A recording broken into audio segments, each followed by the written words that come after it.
Ciclyn. And Ciclyn is doing her final competent communication speech. As I told you in this manual, we have 10 speeches. Ciclyn did her number 10 at the demo meeting, so now she is doing her number 8, which is the last one she has to do. The title of Ciclyn's speech is Sleep, a Necessity or a Nuisance. One or two things about her speech: sleep is necessary and sleep can be sweet. One or two things about her. Ciclyn looks forward to moments of relaxation, especially at bedtime when she sleeps.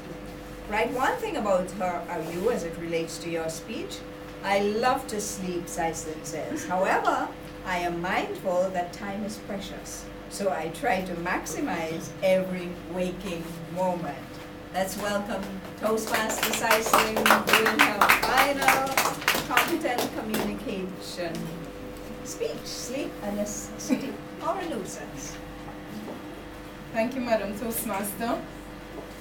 Fellow Toastmasters, invited guests. Sleep, a necessity or nuisance. A girlfriend of mine said to me some time ago, Ciclyn, you need to get more sleep, because I complained that I was tired. So she invited me to start what you call a 10 to 5 routine. Go to sleep at 10, wake up at 5. My energy level normally rises in the morning. So I thought this would help. On my motto is to maximize time, because I'm very much cognizant that the time we have, short. And I love my jollification. That takes up some time. I like my relaxation, that takes up another. And I like to work. I throw myself into almost everything. My hands are almost always too much, too full. So I contemplated, do I really need to sleep? Couldn't I just get a little sleep and work the rest of the time, fill my time with all sorts of activities? I invite you as well to ask yourself the same question. For you, what is sleep? A necessity or a nuisance? Which is it? Nuisance. Necessity? Nuisance. Nuisance. I know in the case of Ken, you wish you had more time. How long do you sleep, generally? 8 hours. 8 hours? 4? 6 and 7? 9? If you start multiplying the amount of time you sleep, you can really, for those of us who like to do activities, you can see it as a nuisance, because you can believe you are wasting time. How much time do you really need to sleep? And the question is, do you really need to sleep? That is my first predicament. Do I really need to sleep? What's the consensus? Yes? Yes. Now, this picture, I'm sure, is very familiar to many. How many of you have gone to university or even studying for something and you set the clock? Yeah? You've been studying, you go to sleep and you set the clock to alarm you. And guess what? The clock does its thing, it alarms, and guess what you do? You take it off. Now, how much time do you really need to sleep? Because I'm still trying to figure it out. It is said, based on this research, that sleep is necessary. So I am out. My nuisance factor has been thrown out, because the research I have looked at says that sleep is necessary for the human body. It's actually necessary for balance, but you need it in different proportions based on your genetics, based on your quality of life, your health, based on your body mass.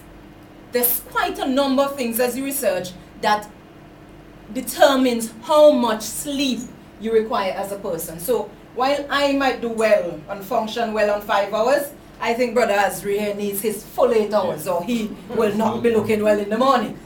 So it is said that for adults, for all the ones who are maturing, you need 7 to 8 hours of sleep. Some people, remember here, that's how much you need. Anytime you do less or more, it's going to affect your body. You just heard what I said. If you sleep too much, you hear some people tell you if you sleep too much you get stupid. It will affect you. If you sleep too little, it will also affect you. Teenagers need, because they are in what you call a rapid growth cycle, they require concentrated sleep, quite a number of focused sleep. And one of the better parts of sleep that when I was doing my research that it says is something called REM sleep, where you are actually dreaming. It goes through 4 cycles. When it comes to the 5th, it's what you call REM sleep, where you actually dream. How many of you dream? Oh, some people don't reach that 5th cycle. They don't dream. The quality of your sleep is very important. Some people, because on your average sleep, you may go to sleep tonight or go down to sleep, but you may not go through all of the cycles. You can get interrupted from different things. Your health, your comfort of your bed, all sorts of things. Something that you've eaten might have you up. Even though you're sleeping, you may not be in a complete rest state to the point of REM sleep. Yes, doctor? Right. Babies now, they're in glory land because they're in a superb growth cycle. And they now need more sleep than anything else. Now they're supposed to be sleeping. Now when my friend have a baby, and generally in the morning the baby is up, so I'm saying, how come they say baby need 14 to 15 hours of sleep and baby's practically always up? But they do get quite a bit of sleep, and they need it in fact, because sleep is necessary for your immune system. It's for your nervous system, and even for your hormone release. Now, it's a balancing act. Now, what triggers sleep? We move from sleep to wake. Now, for those of us here, there's several things that bring you to a point of sleep. Tiredness. If you're tired, if you're in fact not very much, your body's not toned, you're not exercising very much, you can get very sluggish and feel sleepy, but you're not really ready to sleep. And also environmental factors. For us here in the tropics, we are triggered by light.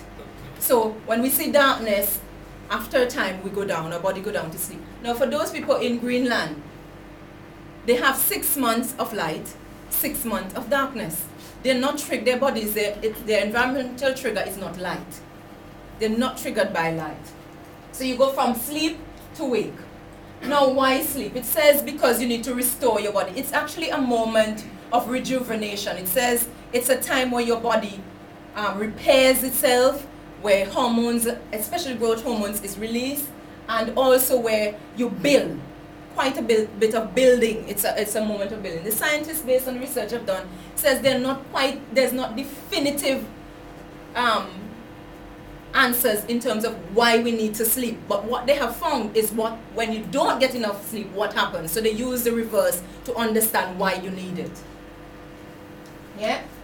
And here's some of the things that happen if you don't get enough sleep.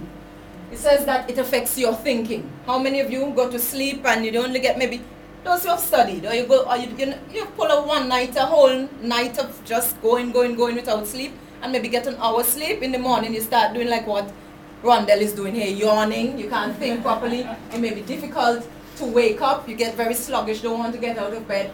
It can actually hinder your performance. They said especially if you don't get enough sleep, you shouldn't drive. So all in all, sleep is important. Actually, it is necessary. It is not a nuisance. Get some sleep.